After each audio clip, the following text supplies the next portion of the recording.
जय गुरु जी संगत जी। गुरु जी श्रेमा चैनल पे आप सभी संगत का स्वागत है। आज का सत्संग बहुत ही खास सत्संग है। गुरु महाराज की पुरानी संगत मीनाक्षी आंटी का सत्संग। संगत जी, मैं आप सभी से अनुरोध करूंगी इस सत्संग को पूरा और अंत तक जरूर सुने, क्योंकि ये बहुत ही गहरा सत्संग है उन सभी संगत के लिए जिनका विश्वास और आस्था कहीं ना कहीं डगमगा रहा है। आप सभी के बहुत सारे अनसुलझे सवालों का जवाब ये सत्संग है। महाराज के होने ना होने पर सवाल उठाते हैं, लेकिन ये भूल जाते हैं कि महाराज की एक नज़र ही काफ़ी है अपनी संगत के कल्याण के लिए। लेकिन हम संगत इतने भ्रमित रहते हैं कि हर क्षण हमें महाराज के होने के आभास का प्रमाण चाहिए होता है। आप सबसे अनुरोध करूंगी इस सत्संग को बाकी संगत तक के साथ भी जरूर साझा करें। चलिए सुनते हैं आज का सत्संग। जय गुरु जी। शुक्राना गुरु महाराज। जय गुरु जी। मेरे महाराज का लाख लाख शुक्राना। हमारे महाराज जी पहले डुगरी आए, डुगरी रहते थे, फिर कुछ देर चंडीगढ़ पंचकुला आए। पंचकुला के बाद महाराज जी 33 सेक्टर आए चंडीगढ़ में कुछ देर। और इस टाइम पे जो मेरे इन लॉज थे वो सेक्टर 36 पे रहते थे। वो एक रिटायर्ड एयरफोर्स ऑफिसर थे और मेरे हस्बैंड जो थे वो सर्विंग एयरफोर्स ऑफिसर थे। ऐसे में मेरे जो ससुर जी थे, फादर लॉ थे, वो बड़े प्रॉपर गुरसिख थे। वो कभी भी किसी देहदारी गुरु के आगे सिर झुकाने में बिलीव नहीं करते थे। तब महाराज को सब लेडीज रक्षाबंधन पे राखी बांधने आती थी, तो मम्मा उस दिन बीमार पड़े, वो राखी नहीं बांध पाए। उनको रात में बड़ा दुख रहा कि मैं ही नहीं जा पाई। तो सुबह जब मम्मा उठे, हमारा घर 36 सेक्टर का महाराज की खुशबू से भरा हुआ था। मामा लॉबी की तरफ आए तो उन्होंने देखा कि हमारी कॉफी टेबल पे एक दिव्य राखी रेड कलर की जरदोजी वाली छोटी सी पड़ी हुई थी। उनको लगा गुरुजी आए थे, लेकिन दरवाजे किवाड़ सब बंद थे, अंदर से लॉक थे। उन्होंने अपने बहादुर को बोला, हेल्पर को, कि कोई आया था। इस मैडम अभी मैंने कुछ नहीं खोला, सब लॉक्स हैं, बंद हैं। लेकिन कोई गंजे सा आदमी, मेरे को ऐसा लगा, निकल रहे थे हमारे घर से, लेकिन वो आए कैसे और वो निकले कैसे, मेम साहब मुझे समझ नहीं आ रहा। फिर जब मामा पापा गए गुरु जी के पास तो गुरु जी ने मामा को बोला, बेदी आंटी मैं रखड़ी बंधान आया सी तेरे कोल, तू ते सुती रह गई। वो रखड़ी उन्होंने मम्मा को उनके कॉपर के लोटे में अपनी सांस डाल के दी थी। जो आजकल कॉपर का लोटा ब्लेस करते हैं, वो भी उनको एक एक्सटेंशन दी थी और बोला था, जा बेदी आंटी तेनू 18 साल दा करता, ऐश कर। तो फिर उसके बाद विद लॉट ऑफ एलिमेंट्स वो बहुत देर जी और अच्छा जी। तो वो उनका बहुत लाइफ का बहुत अच्छा, उनको थोड़ी हेल्थ स्ट्रगल्स बहुत छोटी उम्र से थी, लेकिन गुरुजी के मिलने के बाद उनका बहुत अच्छा टाइम चला, for a very long time. लेकिन somehow being a Sardar and my husband being very agnostic, छोटे एज में वो बड़ा गरूर होता है, बड़ा करारापन होता है, तो इसलिए पेरेंट्स ने मेरे हस्बैंड से गुरुजी का कोई जिक्र किया ही नहीं था, ताकि कोई वो अनाप शनाप ना बोले, कोई बेअदबी ना कर दे। लेकिन ऐसे में क्या होता है कि मेरे हस्बैंड जो पायलट होते हैं और इंस्ट्रक्टर होते हैं, flying school was in somewhere in Bamrauli, Allahabad में, गैंजीज, जहाँ आजकल उसको प्रयागराज बोलते हैं, सॉरी। तो वहाँ मेरे हस्बैंड इंस्ट्रक्ट कर रहे होते एक जहाज पे, और जहाज खराब हो जाता है। अगर जहाज वो ऑन रखते चलता रहता तो जहाज में आग लग जाती, एनीवे वो फट जाता, और अगर बंद करते हैं तो नेचुरली वो गिर जाएगा। अब मेरे हस्बैंड को कुछ समझ नहीं आता है, वो जहाज बंद करके आरटीयू कॉल देते हैं कि हो सकता है जहाज थोड़ा ग्लाइड करके हम गंगा में गिर जाएं, हमारा कोई बचने का चांस हो तो रेस्क्यू टीम हमारे लिए भेजिए, हम जहाज बंद करने वाले हैं। मगर संगत जी, जहाज फ्लाई करता रहता है और वो बंद जहाज डेड स्टिक लैंडिंग प्रॉपर वापस रनवे पे होती है। मेरे हस्बैंड की बहुत जय जयकार होती है स्टेशन में कि व्हाट अ टैलेंटेड पायलट, अपने आप को बचाया, अब को पायलट को बचाया, सरकार का जहाज बचाया, उनका नाम शौर्य चक्र के ले गया। बट सरकार ने उन्हें कुछ नहीं दिया, because when they evaluated the citation they realise कि तो साइंस को सारा फेल करती है, साइटेशन में कुछ गलती है। मेरे हस्बैंड को बहुत बुरा लगा। वो तो मैं करे जा रहे थे, अंदर से अपने आप को बड़ा पैर श्रेय दिए जा रहे थे कि मैंने किया है, मुझे कुछ नहीं मिला। अंदर से बच्चे थे, तब छोटे थे, he was in his 20s। तो he felt very terrible and cheated कि भैया मैं तो लाया हूँ अच्छा खासा, बट उन्हें असली कहानी तो पता नहीं थी। तो और मेरे हस्बैंड पायलट जबरदस्ती बने, मेरे फादर इन लॉ भी पायलट थे। फिर मेरी सास नहीं चाहती थी कि उनका बेटा भी पायलट बने, उनको लगता था खतरे का प्रोफेशन है, मैंने नहीं पायलट बनाना बेटा। तो इस वारदात का तो सवाल ही नहीं था कि वो अपने पेरेंट्स को विफ भी दे दें, थोड़ा हल्का भी शक भी करें। मगर संगत जी, वहीं से पेरेंट्स का फोन आ जाता है फादर का, और वो बेटे से पूछते हैं सरताज क्या हुआ था। एंड चोर की दाढ़ी में तिनका, नर्वसनेस में इनको सब बताना पड़ जाता है कि ऐसे ऐसे हुआ था, लेकिन all is well that ends well, मैं ठीक हूँ, सब ठीक है, अब चिंता मत करो। बट उनको अंदर से गुस्सा सा आ जाता है कि मेरे ओल्ड पेरेंट्स ने को किसने ये बता दिया। तो उन्होंने बोला पापा एक बात मुझे बताओ, आपको वैसे बताया किसने। उस टाइम पापा ने सरताज को बोला, मेरे हस्बैंड को, कि सरता हमें गुरुजी ने बताया, यहाँ एक गुरुजी हैं, हम उनके पास गए थे। और मम्मा, गुरुजी ने पापा को बोला, नहीं मम्मा को बोला, बेदी आंटी तेरे पुत्र दा जहाज बड़ा बारी सी, मेरी पिठ नीली हो गई है, जा गाया नु गुड़ ते चना खिला ते शुक्राना कर। तो मेरे हस्बैंड ने बोला ओहो, इतने हम भागहीन, मैं और मेरे हस्बैंड बोलने लगे कितना चालाक गुरु है ना, इसका नेटवर्क कितना तेज है, पता नहीं कहाँ से इतनी सीक्रेट इंफॉर्मेशन पता कर लेता है। क्योंकि तब जी ये गतिविधियां बड़ी फौज की सीक्रेट होती थी, हर छोटी बात उनकी वीडियो और व्हाट्सएप स्टेटस नहीं बनते थे। वॉट एवर हैपन इन फौज, पर्दे में फौज में ही रहती थी बातें। मोराल है, सीक्रेसी है कंट्री की, कोई बात ऐसे फ्रिवलेंटली ऐसे बाहर सर्कुलेट नहीं होती थी। अब तो किसी चीज का पर्दा ही नहीं रह गया, हर छोटी छींक भी मारते हैं और सारे ग्लोब को पता हो जाता है। तब बहुत ऐसे मुझे तक पता नहीं था एज अ वाइफ कि एक्चुअल क्या हुआ। इतनी डिटेल तो मेरे हस्बैंड ने बॉदर नहीं किया कि मुझे बोलते हैं, मैं छोटी थी खुद, I was also in early 20s। तो फिर मेरे हस्बैंड बोलने लगे कितना तेज नेटवर्क है, कहाँ से पता कराया इन्होंने सब कुछ, और मम्मा पापा को इम्प्रेस कर रहे हैं। हम शुक्र करने नहीं आए महाराज का, दर्शन करने नहीं आए महाशिव के, ऐसी ना हमारी आंखें ना ऐसा हमारा कर्म कि हम वक्त वेस्ट ना करें। धरती पर सिर्फ 55 years आए थे, तो मगर नहीं थे कर्म, हम नहीं पहुंचे।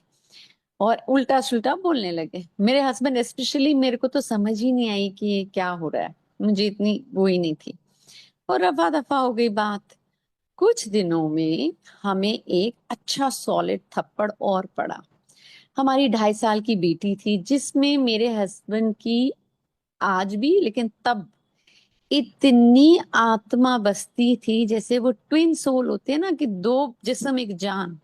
बच्चे तो सबको प्यारे होते हैं, बट एक्चुअली ऐसा कुछ कनेक्शन उस बच्चे के साथ मेरे हस्बैंड का कि वो 9 9 घंटे उस बच्चे को निहारते थे, अपनी बेटी को खाए पिए बिना उसको इतना प्यार और लाड करते थे। और उस बेटी की हमारी दोनों किडनियां खराब हो गई। उसको कुछ छोटे बच्चों की ऑटो इम्यून कोई ऐसी डिसऑर्डर हो गई कि उसकी दोनों किडनीज फेल हो गई। और वर्ल्ड में उसका कुछ कॉम्प्लिकेटेड केस था, वैसे 80% बच्चे ठीक हो जाते हैं, मगर उसकी कॉम्प्लिकेशन की वजह से वो उस 20% के ब्रैकेट में थी जो सरवाइव नहीं करते। एशिया के बेस्ट नेफ्रोलॉजिस्ट के पास गए, एशिया के बेस्ट पीडियाट्रिक नेफ्रोलॉजिस्ट के पास गए, सब कुछ फॉरेन उसके पेपर्स भेजे, लेकिन हर जगह से यही जवाब आया कि कुछ नहीं हो सकता, इसका लाइन ऑफ ट्रीटमेंट सेम है, बच्चा सरवाइव नहीं कर सकता। संगत जी, हम फिर पेरेंट्स के पास भी पहुंचे। पेरेंट्स ने भी सारा जोर लगा लिया, लेकिन उसके बाद पेरेंट्स ने हमें बोला कि हौसला मत हारो, अभी महाराज का दरवाजा खुला है। और आज भी महाराज हैं। और उस टाइम भी महाराज, जब महाराज का नया नया लोगों को पता चला था चंडीगढ़ में कि आज भी महाराज लोगों को के साथ जीवन दान दे रहे हैं, कौन कौन से दान दे रहे हैं और क्या क्या नहीं कर रहे, तो उन्होंने हमें खूब सारे महाराज के उस दिन सत्संग सुनाए, हमारा फेथ हौसला बिल्ड किया। और तब तक हमारे महाराज एम्पायर स्टेट पहुंच गए थे, दिल्ली। हम उस बच्चे को लेकर एम्पायर स्टेट पहुंचे, भागे भागे गाड़ी में चंडीगढ़ से। महाराज के पास पहुंचे, हमारे महाराज वाइट चोले में बैठे हुए थे, एक royal hand embroidered out of the world चोले में बैठे थे। ब्लैक वेलवेट की जूतियां थी उनकी, इस पे कुशन पे थी, लेकिन पैर महाराज के सिंहासन के ऊपर थे। क्योंकि इतने उच्च कर्म तो मेरे ना थे कि मैं उनकी पैरों को डायरेक्ट चूमती, ना ना, इतने कर्म नहीं थे हमारे। मैंने अपने मतलब से मरती करना क्या करती, और कुछ उनको और आके देख के उनको ऐसा कुछ हो गया कि एकदम जाते ही सिर झुकाया और उनके जूते चूम लिए। और महाराज जी को, उनको तो कुछ बोलना होता नहीं था, तब भी पापा ने बताया कि बच्चा बीमार है, ऐसे ऐसे। महाराज जी ने बोला 7 जुलाई बड़े मंदिर मेरे जन्मदिन पे आ जाना, कल्याण हो जाएगा। वो मेरे हमारे महाराज की एक्स्ट्रा एक्स्ट्रा दया थी। कल्याण उसी टाइम होना शुरू हो गया था जब विचार लेवल पे ही हमारे पैर महाराज की तरफ मुड़ गए थे। जब ने महाराज का पहला लंगर खाया, महाराज की दृष्टि हम पे पड़ी, पाप नाश उसी मिनट से होने लगा। हम जब उस बच्चे को पहला लंगर, थोड़ा बहुत उसने चुगा होगा, वो तो बहुत ही छोटी थी, मुझे याद है मुझे बहुत मिर्चें लगी थी, हमने बड़ी मुश्किल से वो लंगर खाया। और हम जब वापस आए, हमारी बेटी बात भी हूँ हाँ में करती थी, उसका यूरिन आउटपुट बिल्कुल ही कम था, और जो भी होता था वो मिल्क सा। भगवान संगत को किडनी के डिसऑर्डर से बेखबर रखे। जब भी किडनीज काम करना बंद हो जाती है, फिल्ट्रेशन बंद हो जाती है, सिर्फ प्रोटीन बहुत कम निकलता है और पानी रिटेन होता रहता है। वैसी हालत थी हमारी बच्ची की। जब हम वापस जा रहे थे कार में, आधे रास्ते में ही हमारी बेटी का यूरिन डिस्टिल्ड वाटर जैसा हो गया, ट्रांसपेरेंट बिस्लरी का पानी जैसा यूरिन वो करने लगी। और जो वो हूँ हाँ में एक मोनोसिलेबल में बात करती थी, वो कंप्लीट अंग्रेजी के सेंटेंस क्लियर बोलने लगी। कल्याण का संगत जी एक बड़ी वाइड टर्म है, इसमें ये नहीं पता होता कि महाराज क्या क्या करने वाले। कल्याण वो वाला तो उन्होंने शुरू किया ही था, और कितनी दया करने के लिए महाराज ने हमें बुलाया था, क्योंकि उन्हें समझ आ गया था हम इतने बुद्धू हैं। अगर वो बोल देते कि आपकी बच्ची को आज ही मैंने ठीक कर दिया, तो हम दोबारा कभी नहीं जाते।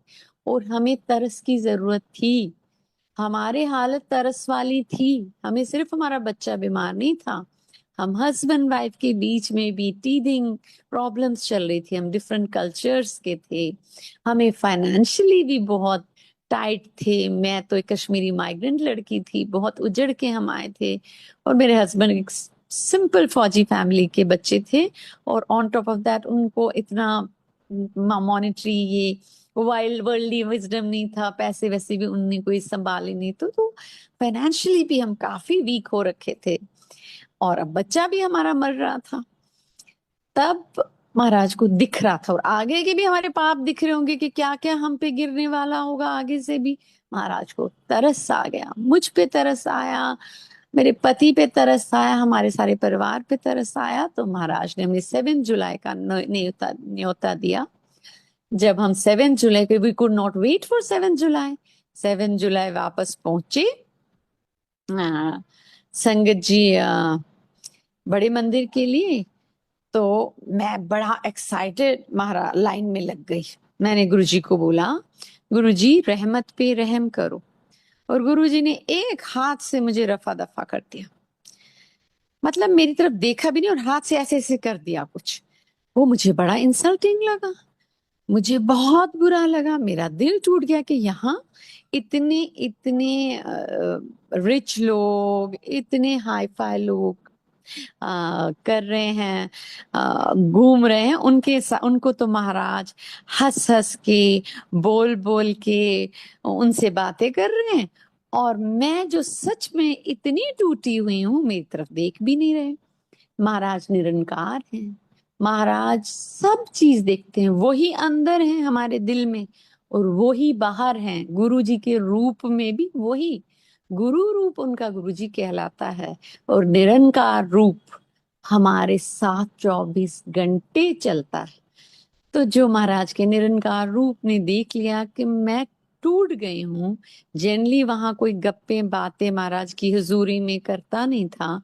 कोई लेडी, मुझे आज याद नहीं, मेरे पास आई और बैठी और मुझे कहने लगी कि आप इतनी दुखी क्यों हैं। तो मैंने उनको बोल दिया कि इन्होंने मेरे को ऐसे झटक दिया है, वो मेरा बच्चा बहुत बीमार है और मैं बहुत परेशान हूँ। तो उन्होंने मुझे समझाया कि ये महाराज किसी को झटकते नहीं, ये तो प्यार है, ये तो दया का सागर है। ये आपके उन्होंने बुरे कर्मों और बुरे टाइम को झटका है, हाथ से आपका बुरा टाइम इन्होंने हटा दिया है, आप फिक्र ना करो। मैंने सोचा, मेरी दूसरी विजिट थी, दूसरी तीसरी विजिट थी, तो मैंने सोचा कि ये भली औरत सब मेरा दिल रखने के लिए बोल रही है, ठीक है। बट दिल में वो भारीपन नहीं जा रहा था, और अंदर बैठे महाराज तो देख रहे थे कि मेरे बच्चे का दिल टूट रहा है। जब, वैसे तो महाराज इतनी फ्लारी लैंग्वेज कभी नहीं बोलते थे, लेकिन जब पापा आज्ञा लेने गए एंड में, डर डर के मैं भी पीछे होंगी, तो पापा ने अलग आज्ञा ली मुझसे, पापा मम्मा ने। और पापा ने बोला, गुरुजी बड़ी उम्मीद लेके आए हैं। तो गुरुजी ने बोला, बेदी अंकल ऐवी कोई कहन दी गल है, हो गया कल्याण। महाराज जी का ये मैसेज शायद मेरे लिए था कि कर दिया तेरी बेटी का कल्याण, मत रो अब इस कोने में बैठ के। मेरी सांस में सांस आई, जान में जान आई कि चाहे मुझे नहीं पसंद करते, ये कौन है, ये अमीरों को पसंद करते हैं शायद, चलो मेरा काम तो कर दिया। लेकिन संगत जी, मुझे इतनी अक्ल नहीं थी तब कि जो उन कर्मवान वहां बैठे थे, उनके बहुत प्यारे कर्म दिख रहे थे, अच्छा टाइम, अच्छे कर्म चल रहे थे उस टाइम, तो महाराज उनको देख के मुस्कुरा रहे थे। और मेरे जो उस टाइम मेरे पीछे भूत प्रेत, बुरे बुरे कर्म जो चिपके हुए थे, तो महाराज ने मुझे हाथ से उनको हटाने, वही सच था, बाद में महाराज ने कभी ऐसा मेरे साथ नहीं किया। वो सिर्फ उस सेकंड थर्ड चीज में, जिस दिन उन्होंने उस समय को हटाना था, उस दिन ऐसे मेरे साथ बिहेव किया। उसके बाद कभी तो मम्मा से पूछा, ए नू किधर दी है, एक दिन मैं एक और विजिट में, तो मम्मा ने बोला कश्मीर दी है, जनरल कश्मीर। तो महाराज बोलने लगे, बारामूले दी है। बारामूला एक छोटा सा टाउन है कश्मीर में। मैं वैसे अपने आप को कभी भी बारामूले की इंट्रोड्यूस करती ही नहीं हूँ, मैं सबको कहती हूँ मैं कश्मीर क्यों। लेकिन मेरे ना कान बजे, मैंने बोला कि वो ऐसे पर्दे डाल के रखते थे ना, कि इनको कैसे पता मैं बारामूला की हूँ। मम्मा ने बोल दिया होगा, मम्मा ने तो कश्मीर बोला और उन्होंने बारामूला। आज 30 साल बाद मुझे समझ में आ रहा है, 28 साल बाद, कि वो मेरे लिए बाद में के लिए सोचने के लिए था कि तेरा अगला पिछला उन्हें सब पता है, उन्हें ये भी पता है तू बारामूले की है।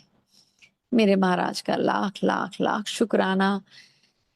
पहले वो संगत जी, वो बेटी मेरी अब 28 साल की है, इंजीनियर है, एमबीए है, मैरिड है। वो उसकी मैरिज, और 2 साल पहले एक और कुछ कर्म उस पे गिरा था, हम सब पे गिरा था, उसमें भी महाराज ने, अगर समय होगा तो वो भी सुनाऊंगी, उसमें से भी महाराज ने हाथ पकड़ हमें उस बुरे कर्म, उस मुसीबत में से 20 साल बाद दोबारा, 20 से भी ज्यादा, 25 साल बाद और हमारा हम पे दया विचारी और हमें निकाला।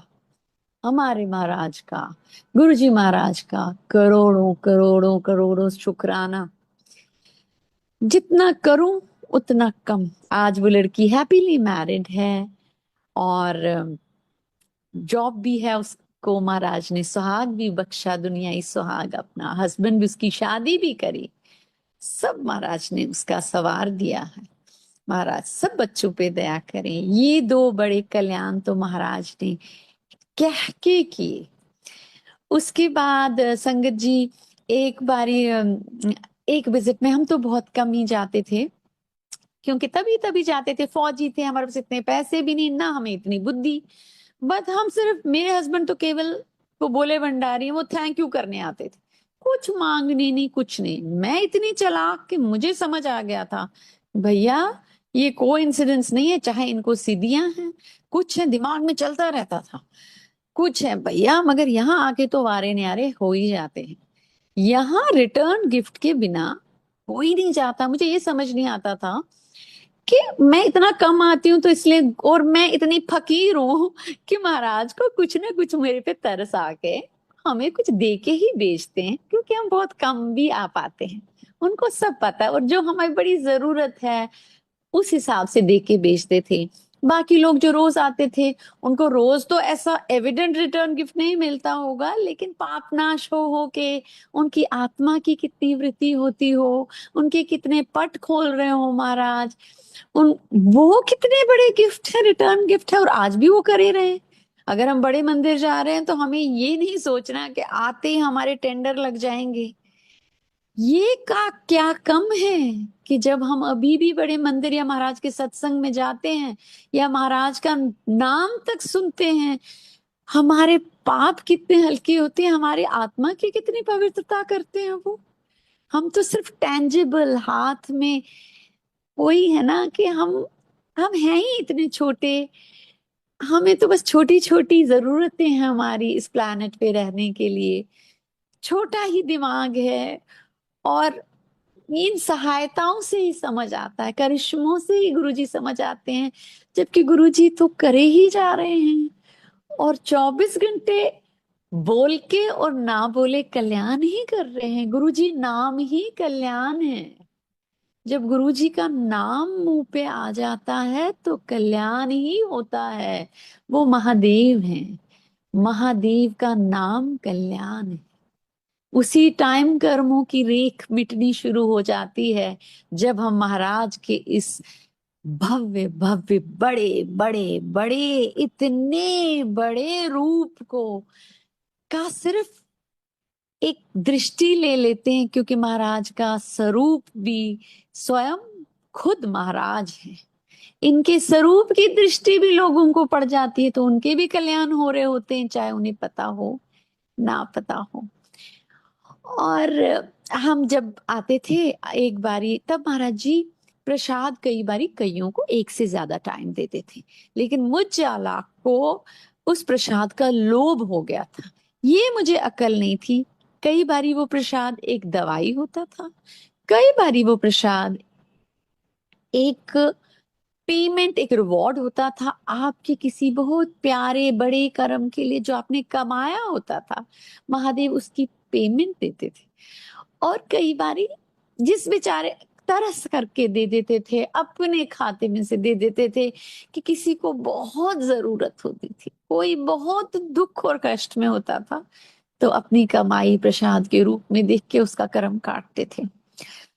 अब मैं लालची आत्मा वहां देखूं कि बस ये मुझे मिलता जाए और मेरे वारे न्यारे होते जाएं, तो लोभ के कारण मैंने सोचा मैं भी ना एक और बारी लाइन में लगती हूँ, शायद मुझे बुलाया नहीं बुलाया, ज्यादा से ज्यादा बोल देंगे तुम्हें नहीं बुलाया, वो ऐसा भी करते थे, तुम्हें नहीं बुलाया तुम बैठ जाओ। मैं लाइन में दोबारा लगी। संगत जी, महाराज आपको पता है चलते भी बहुत फास्ट थे, तो प्रसाद भी बहुत फास्ट देते थे, उनका मत्था टेकते हुए आज्ञा भी बहुत फास्ट देते थे। महाराज रुक गए और 2 सेकंड मेरी तरफ दृष्टि डाल के देखा, और वो 2 सेकंड 2 युग से लगे, मुझे इतनी शर्म आई कि मेरा दिल करा कि वहीं धरती फटे और मैं समाऊं। लेकिन वो भी मेरे गुरु की दया, मैं उस लायक नहीं थी कि वो मुझे, वो मेरे कर्मों में वो लड्डू नहीं था। लेकिन महाराज को तरस आ गया कि इतनी दूर से आती है, रोज तो आती नहीं है, अब डरी हुई है, आ गई है तो चलो दे देते हैं। तो उन्होंने मुझे एक लड्डू दिया, वो लड्डू मेरा बेटा है। हमारी ना फाइनेंशियल हालत ऐसी थी, ना मेरी फिजिकल हालत ऐसी थी, मेरी फर्स्ट डिलीवरी में भी काफी कॉम्प्लिकेशंस थे कि हम एक और बच्चा प्लान करें। महाराज ने मुझे एक हेल्दी बॉय दिया। और जब वो डिलीवरी होनी थी, मेरे अ, ससुराल, मेरे इन लॉज मेरे पास थे, लेकिन मेरे हस्बैंड और मेरी बेटी चंडीगढ़ में थे, मैं जम्मू में थी। पापा ने मुझे हॉस्पिटल में एडमिट किया। लेकिन उस हॉस्पिटल में जहां मैं एडमिटेड थी, मुझे आभास हुआ कि मेरी लाइफ को कुछ थ्रेट है। मैंने महाराज को चिल्ला चिल्ला के बुलाया, सरकार इधर अभी आओ, मेरी मदद करो, मैं खतरे में हूं, सरकार इधर आओ। वैसे तो मैं डाउट करती रहती थी, लेकिन जब मतलब होता था तब मुझे मेरे सरकार ही, मेरे साहेब ही याद आते थे। और अभी भी वही याद आते हैं, अब तो कौन याद आएगा, अब तो बस वही वही वही वही है। उनका यही प्यारा रूप है, और कोई रूप देखा नहीं जाता है, सभी प्यारे, सबको नमस्कार, उन्हीं का अंश उन्हीं में लेकिन मेरे लिए यही रूप है, यही रूप है जिसको मैं देखना चाहती हूँ जब मेरी जर्नी खत्म हो जाए इस धरती से। बस जो मैं भगवान को जिस रूप में देखना चाहती हूँ, वो गुरु जी। मुझे नहीं पता कि भगवान नूर हैं, भगवान ये हैं, मेरे भगवान मेरे गुरु जी हैं। और गुरु जी का ये प्यारा रूप है, मुझे इसी रूप से मिलना है। जब भी अपना समय आएगा, जब भी महाराज उस लायक समझेंगे, जब भी मिलना होगा, तो इसी रूप की आशा रहेगी, उन्हीं के मिलने की आशा रहेगी। तो संगत जी, मैं ऑफ ट्रैक हो जाती हूँ। तो जब वो मैंने उनको बुलाया, महाराज को, मेरे हस्बैंड चंडीगढ़ में थे। वो मिराकुलसली आज तक उनको समझ नहीं आता कि उन्होंने फ्लाई करी वो गाड़ी, चलाई, क्या किया। मेरे हस्बैंड हॉस्पिटल के, उस हॉस्पिटल में कुछ घंटों में मेरे पास पहुंच गए संगत जी। और मैंने उनको बोला, मुझे हॉस्पिटल, रात का समय था, मुझे इधर से ले जाइए, कोई डॉक्टर मुझे देख नहीं रहा। उन्होंने बोला कि नॉर्मल है। उधर डॉक्टर्स ने, अगर आप अपनी गारंटी पे इनको ले जाना चाहिए, चाहते हैं, अंडरटेकिंग साइन करिए, ले जाइए, बट हम इनको नहीं रख सकते इस टाइम, कोई डॉक्टर नहीं आएगा, मतलब मेजर सर्जरी या कुछ, ये तो हमारे हिसाब से ठीक है। तो अगर आपको आपको इनको निकालना है हॉस्पिटल से, आप निकाल सकते हैं। तो मेरे हस्बैंड ने अंडरटेकिंग साइन की कि मैं अपनी वाइफ को अभी यहाँ से विड्रॉ करना चाहता हूँ, और अगर हमें किसी हॉस्पिटल या नर्सिंग होम ने नहीं लिया, प्लीज आप हमें एटलीस्ट वापस ले लेना। मेरे फादर इन लॉ ने मेरे हस्बैंड को बहुत समझाया। मेरे हस्बैंड अपने फादर का कहना पत्थर की लकीर समझते थे, वो कभी सवाल नहीं था कि उनकी बात टाल जाए। तो पापा डर गए, उन्होंने बोला, बेटा हमें कौन हॉस्पिटल लेगा, ये पेन में है, ये स्ट्रेस में है, इसे समझ नहीं आ रहा, ये तुझे पता नहीं क्या बोल रही है, हम कुछ इसे हो ना जाए रास्ते में, हमें कौन सा हॉस्पिटल लेगा जिसके हम पेशेंट्स नहीं हैं इस टाइम, रात है, 9-10 बजे हैं, कहाँ हम इसको लेके जाएं, हमें नहीं निकलना चाहिए हॉस्पिटल से, डॉक्टर कुछ देर में आ जाएगा, जो यहाँ के असिस्टेंट जो भी ड्यूटी पे हैं, जो कह रहे हैं ठीक ही कह रहे होंगे। मेरे हस्बैंड ने कुछ नहीं सुना संगत जी, उन्होंने मुझे कार में डाला, जम्मू के सबसे बड़े नर्सिंग होम में गए। वहां अपॉइंटमेंट से सर्जरी होती है या पेशेंट को लिया जाता है, उन्होंने वो जैसे वहां मेरा वेट कर रहे थे संगत जी, मुझे मिनटों में एडमिट किया गया। वो वहां की टॉप नॉच डॉक्टर किसी शादी में थी, वो दौड़ी हुई मिनटों में उन्हीं कपड़ों में आई।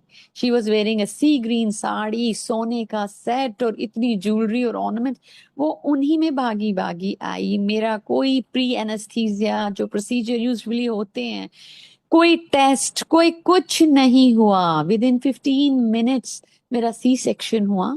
मेरा बेटा पहले ही इन्फेक्टेड था और बहुत ओवरवेट था, वो 4+ केजीज का था। मैं उसको नॉर्मली डिलीवर कर ही नहीं सकती थी, क्योंकि मेरी बॉडी में वो एक कमी है जो फर्स्ट चाइल्ड डिलीवरी में पता चल गया था कि मैं नॉर्मली डिलीवर ही नहीं कर सकती थी। अगर कुछ और देर हो जाती, डॉक्टर ने बोला, ना मैं बचती और ना मेरा बेटा बचता। फिर because my son had got already infected, तो उसको एंटीबायोटिक्स वो सब लगना था, तो I was kept in the hospital for a few days. मुझे बड़ा गिल्ट हुआ कि सरकारी हॉस्पिटल में मेरे हस्बैंड का कोई खर्चा नहीं होता, फ्री में इतना वीआईपी केयर होता। शायद मैंने ही जल्दबाजी करके मैं इधर आ गई हूँ। मैं खुद को ना ब्लेम सा कर रही थी, और इतना बिल बन जाएगा अब मेरे हस्बैंड का। संगत जी, उस हॉस्पिटल में मुझे ऐसे ट्रीट कर रहे थे कि जैसे मैं कोई रानी महारानी हूँ। और म- मेरी बेटी आती थी, उसके भी बाल बना के नर्सें बेचती थी वहां।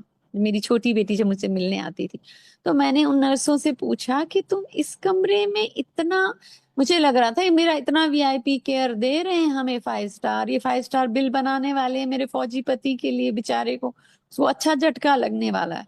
तो मैंने बोला, तुम इतना ध्यान इस कमरे का क्यों रखते हो मेरा?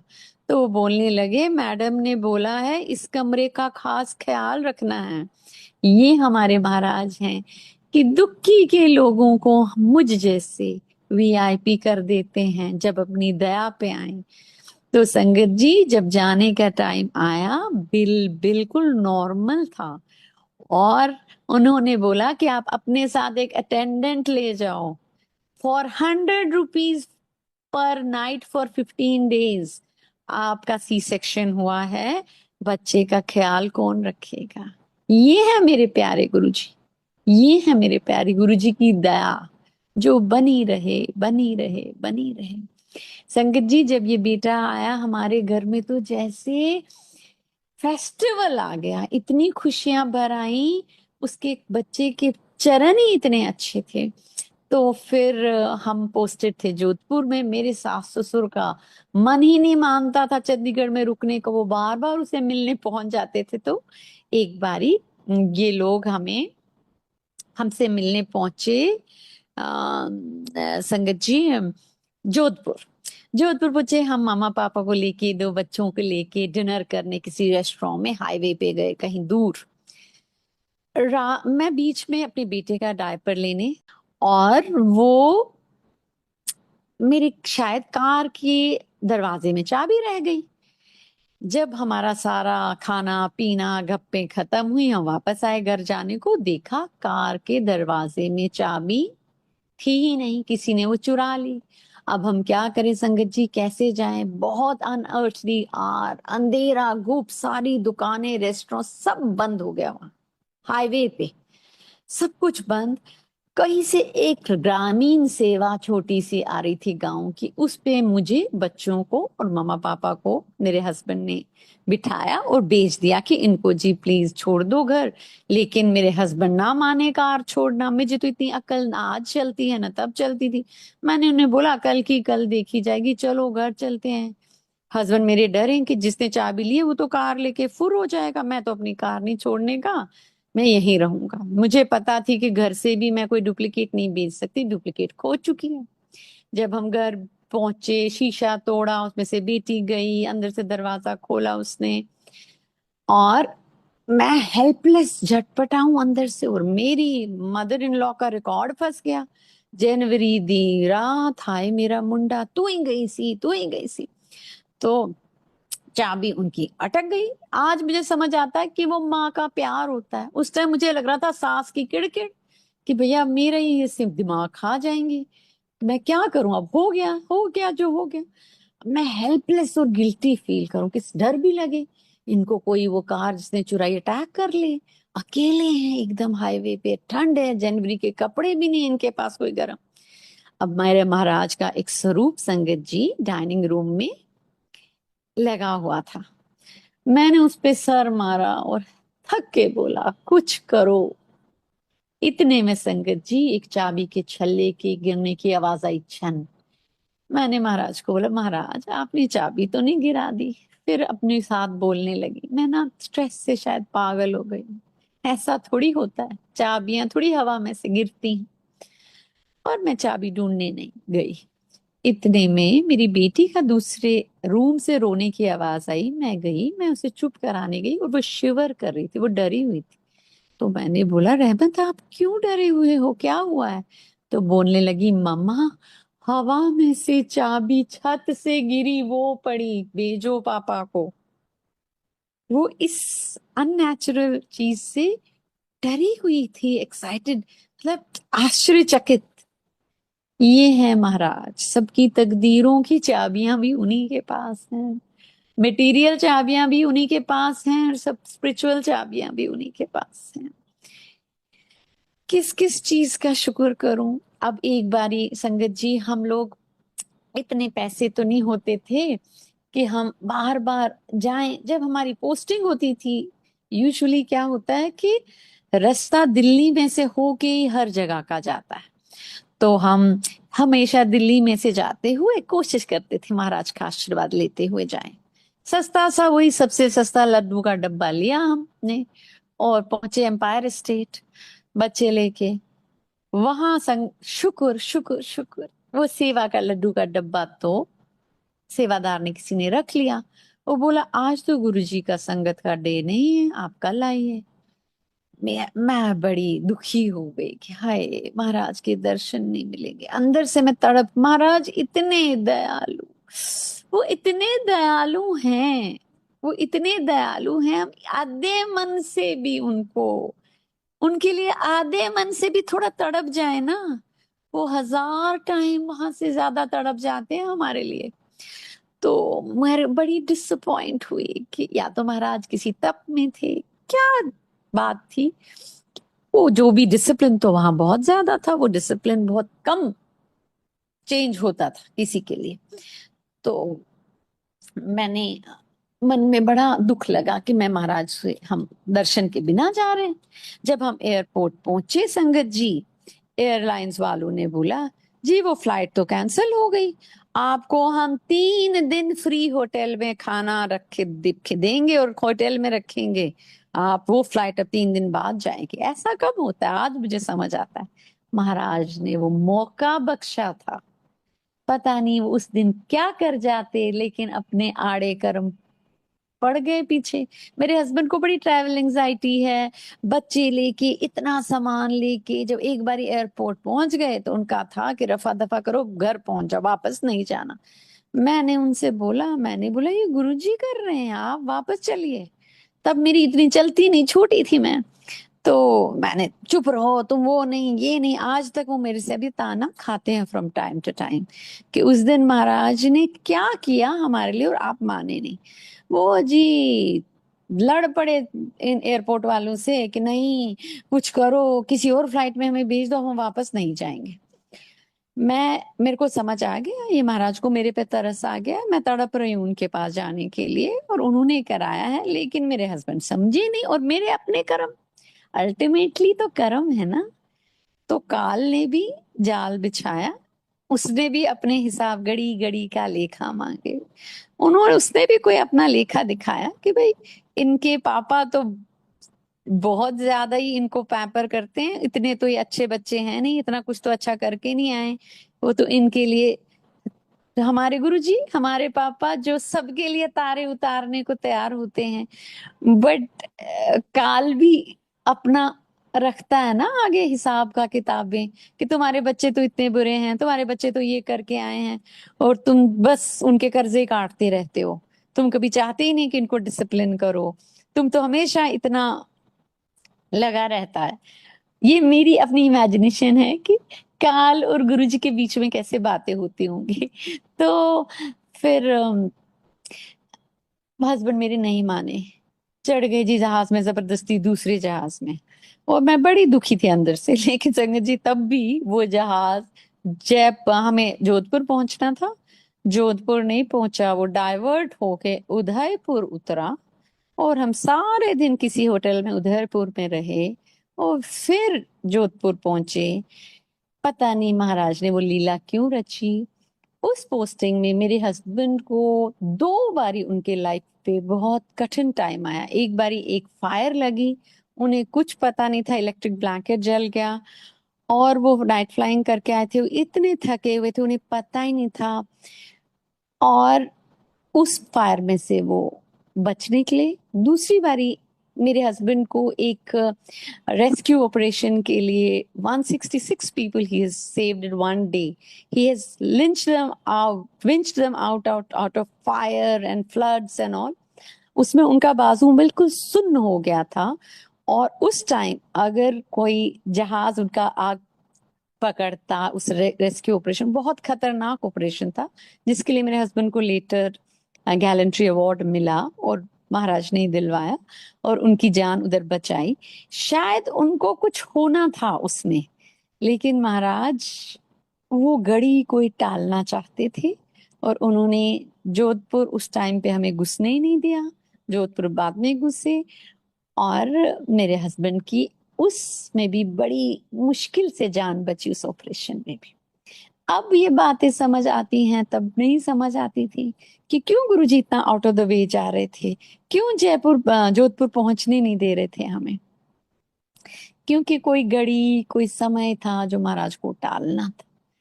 संगत जी, मुझसे कुछ गलती हो गई हो, माफ करें अगर मैंने सत्संग की डिलीवरी में कोई गलती करी हो। मेरे महाराज का लाख लाख शुक्राना, प्लेटफॉर्म का शुक्राना, सारी संगत का शुक्राना। अब मैं आज्ञा चाहूंगी। जय गुरु जी, जय गुरु जी, जय गुरु जी। शुक्राना गुरु महाराज, बहुत बहुत शुक्राना। Thank you so much aunty, इतना प्यारा और इतना भावपूर्ण सत्संग सुनाने के लिए और हम सभी संगत का मार्गदर्शन करने के लिए।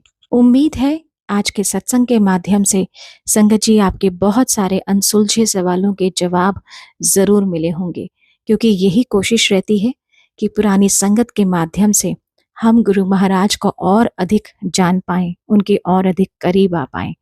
इसी कामना के साथ जय गुरु जी, शुक्राना गुरु महाराज।